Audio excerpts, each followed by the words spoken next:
Okay, so what we're discussing right now is what you call a complicated psychological operation that has to do with social media.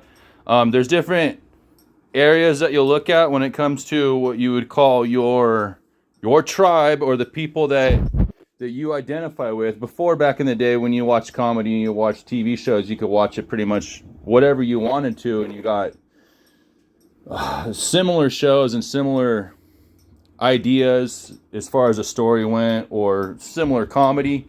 And what you're seeing is kind of a divide and conquer, where they're creating echo chambers in smaller and smaller groups of people. You call it divide and conquer.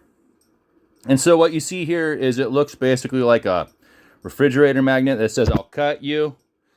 I find that to be kind of disgusting, because the last half a dozen videos I watched have been all like news from the United Kingdom about how there's, public despair over there, I guess you could call it, in a polite way. And so you have this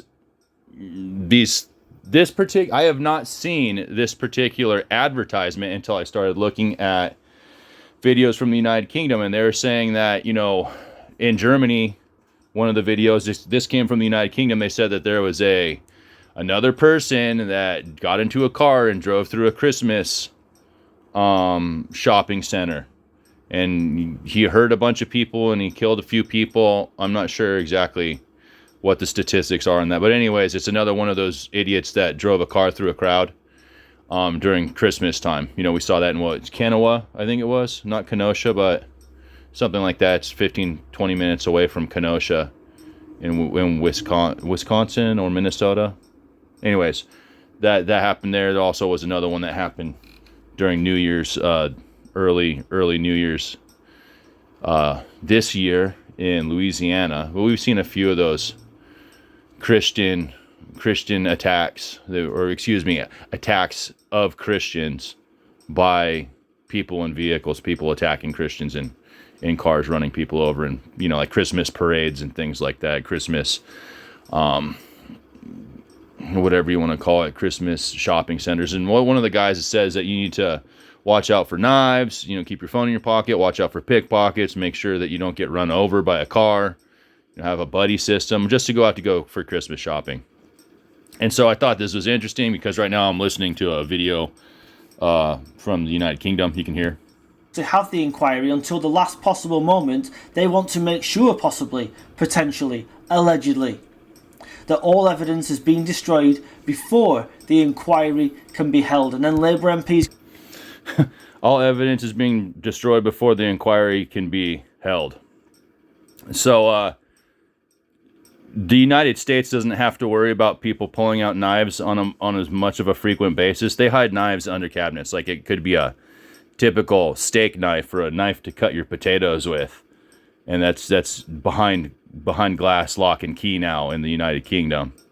And so to have a advertisement like this show up that says, "I'll cut you," is precisely what I'm talking about in a psychological operation.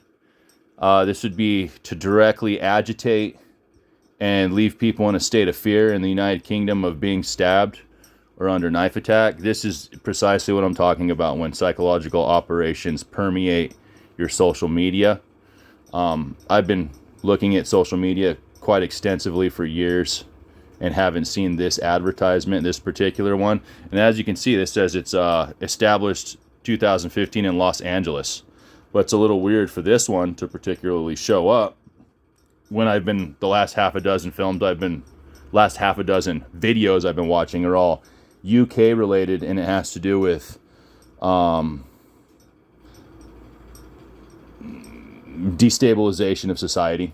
People are unhappy with the current status quo, the way the country's being run and the way that they're being treated.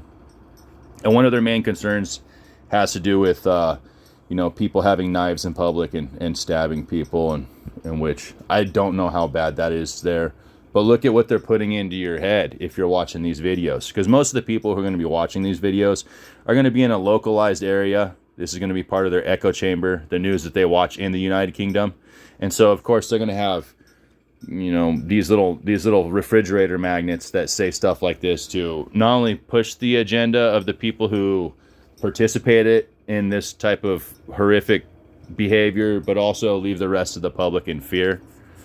So you can kind of see precisely what they're pushing, precisely how they're trying to control the population, and now they're trying to brainwash two different target audiences: the people who behave poorly and the people who are in fear of the people holding these knives. So, and this is what you call a psychological operation at its finest, to brainwash the public and also to cause harm to the public. This is not meant to help you if you're in the UK. This is meant to harm you. So when I tell you that you're being brainwashed and your higher ups are not choosing to stop this when they have the opportunity to do so, you need to contact your parliament about this, as well as the United States Congress, because it happens in the United States as well. This is what's happening in the United Kingdom. You can see how these echo chambers are particularly trying to divide and conquer, separate and divide people into smaller and smaller tribal mentalities through fear and disillusionment of unity. So I would suggest remaining united and not acting out in poor ways. But yeah, that's pretty much all I have to say. This is a psychological operation, and it has to do with causing violence and people behaving badly and putting other people in fear. So if there's one thing that I can say is, don't buy into the bullshit, and don't allow the government to put you in a state of fear, because if the government's not stopping this, they're part of the problem. And so they need to either properly address this as quickly as possible to remove these type of psychological operations that cause harm in people's minds, or they need to admit they're part of the problem. Either or, they need to speak up about where they stand in these situations.